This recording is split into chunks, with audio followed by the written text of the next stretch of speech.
Face aux critiques, Jean-Claude Gaudin fait front. Les Marseillais solidaires avec les sinistrés de la rue d'Aubagne. Le Héros Festival est de retour ce week-end à Marseille avec toutes ses stars. Gaudin se défend. 4 jours après le drame de la rue d'Aubagne et son bilan provisoire de 7 morts, le maire de Marseille a détaillé la politique de la ville en matière de logement insalubre. Pour lui, pas question de démissionner. De démissionner? C'est bon.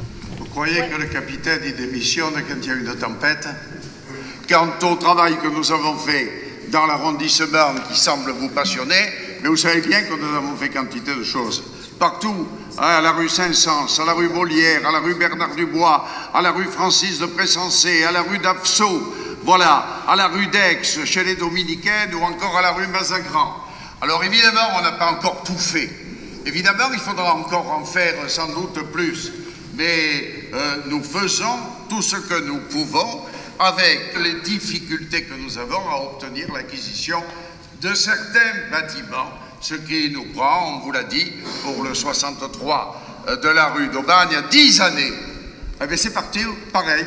Néanmoins, on a refait le quartier de Noailles autant qu'on a pu le faire. Le maire et ses adjoints ont fait face, même lorsqu'on leur oppose le fameux rapport Nicole qui dénonçait en 2015 100 000 Marseillais logés dans des conditions indignes. Monsieur Nicole, encore une fois, j'aime autant vous dire que son rapport était très partisan et qu'il n'a pu le faire que grâce aux éléments que la ville de Marseille lui a donnés. On n'avons jamais dissimulé qu'il y avait des difficultés. Mais nous aurions aimé que monsieur Nicole nous propose des solutions. Il n'en a proposé aucune. Sur place, rue d'Aubagne, les numéros 69 et 71 ont été démolis. Les recherches d'éventuels survivants ont repris. L'heure est aussi au deuil et au recueillement. Une messe était célébrée cet après-midi en l'église des Réformés, en hommage à Simona, cette étudiante d'origine italienne de 24 ans qui vivait au numéro 65. Fatima a fait le choix de laisser la porte de son local grande ouverte et elle a bien fait. Car depuis lundi, c'est un va-et-vient incessant qui agite l'entrée principale de son association. Au 4 de la rue Mazagran, en plein Noailles, elle reçoit de 7h à 16h non-stop les dons destinés aux sinistrés de la rue d'Aubagne. Je mets le point sur les produits d'hygiène parce que c'est quand même, je ne sais pas pour combien de temps ils seront relogés. Et je sais que c'est un truc qui remonte le moral. Une personne qui se lave, qui est propre et tout, c'est quand même, elle peut sortir et tout. Là, il faut bien se laver. Même si on mange, on dort au chaud, mais il faut se nettoyer. Pour les donateurs, aucun doute, il faut faire preuve de générosité. Des immeubles qui se fondent brutalement, ça peut nous arriver à n'importe qui, donc j'ai trouvé ça un peu normal, sachant que j'avais des choses à partager, de les partager avec les gens d'ici. Là, j'ai des vêtements pour femmes en ce moment, des miens, justement, et quelques produits d'hygiène. Apparemment, l'urgence, c'est un peu ça, c'est plutôt de quoi se laver, de quoi retrouver un peu de dignité.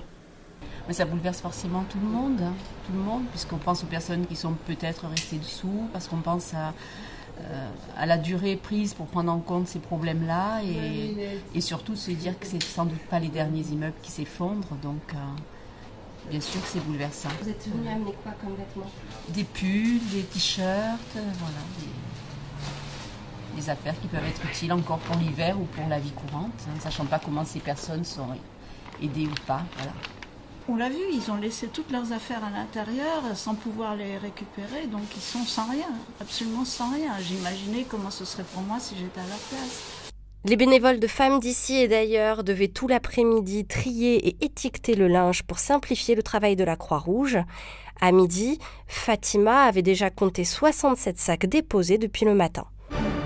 Ce week-end, le Héros Festival revient à Marseille pour la 5e année consécutive. C'est le rendez-vous incontournable des fans de cosplay, mais aussi de manga et de jeux vidéo.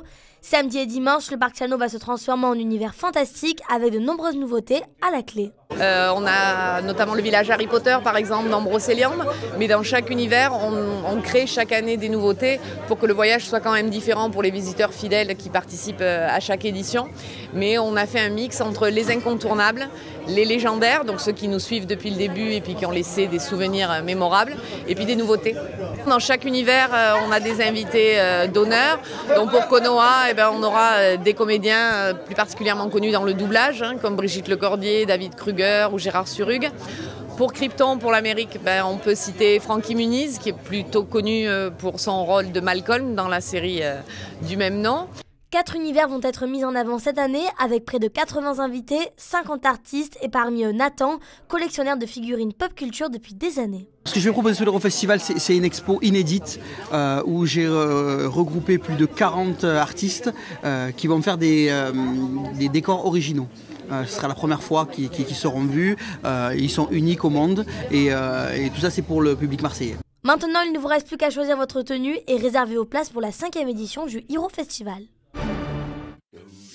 Après un beau succès durant le Festival Off d'Avignon, Bénédicte Bousquet, professeur des écoles à Orange, revient sur scène avec un spectacle hilarant baptisé D'école et moi. Alors je raconte notre quotidien de maîtresse, parce qu'on passe toute la journée avec des enfants de 4-5 ans.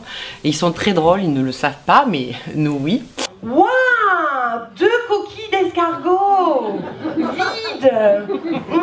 Je vais les mettre dans la boîte à trésor.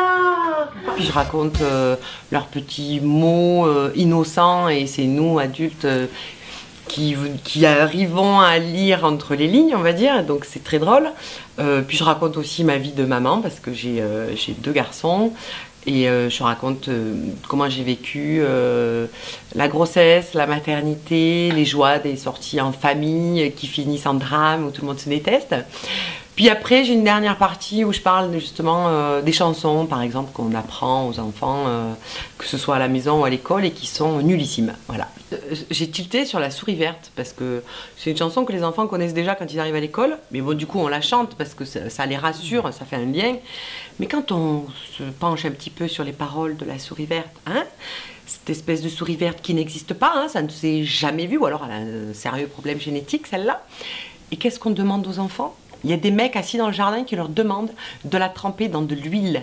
Alors je pense que l'huile est chaude, hein, voilà. Donc je pense qu'on demande aux enfants de faire un beignet de souris verte vivante. Est-ce que c'est facile d'être à la fois enseignante et artiste ?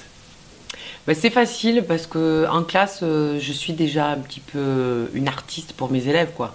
Ils me vénèrent, je suis belle comme une princesse, ça, ils me le disent tout le temps, hein, j'adore, même en ayant pris 20 ans hein, depuis que j'ai commencé.